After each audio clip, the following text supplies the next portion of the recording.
I am proud to say that I am a first generation high school student graduate, therefore, a first generation college student.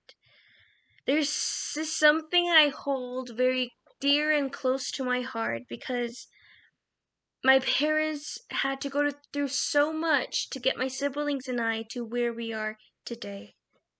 From the very beginning, I remember when my older sister began to look for funding to attend college after her high school graduation.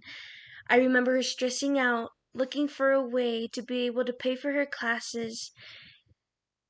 And then when she was finally able to come up with the money, there was always that next challenge of having to pay for her college class books. Like most of us have learned, books are not very budget friendly. There's always something that was in the way of her moving forward. Anyways, the point is that she had the desire to continue studying mainly because we all grew up with that mindset of becoming more than our parents. Not necessarily to be more important, but getting further in life. Being able to create that growth and being able to give our parents and our families a life without worries.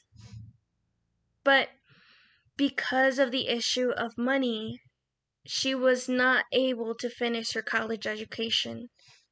Just like many other children that come from other countries, they didn't make the decision of coming illegally, but their parents did.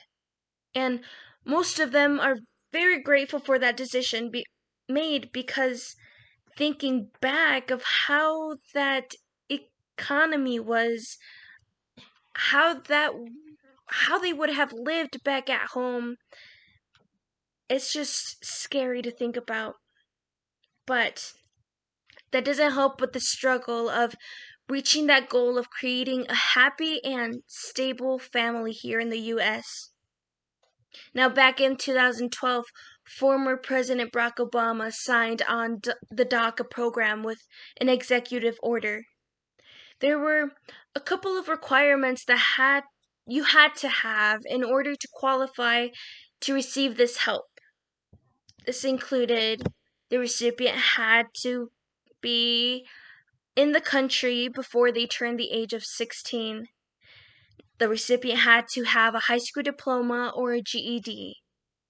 And the recipient had to have a clean background, meaning no criminal records.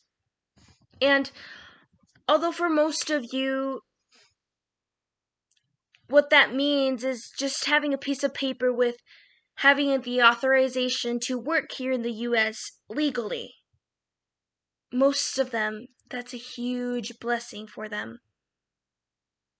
Although I wasn't in need or I'm not in need of being part of this program, I still feel for those people because most or some of them I grew up with them, and just with seeing how they struggle and what they had to go through each and every day made me hurt for them.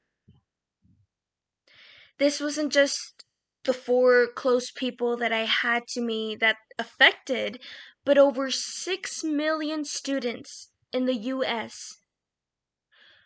One more thing I also wanted to mention to you guys today is they were not able to receive their driver's license once they turned 16 because, again, they didn't have papers.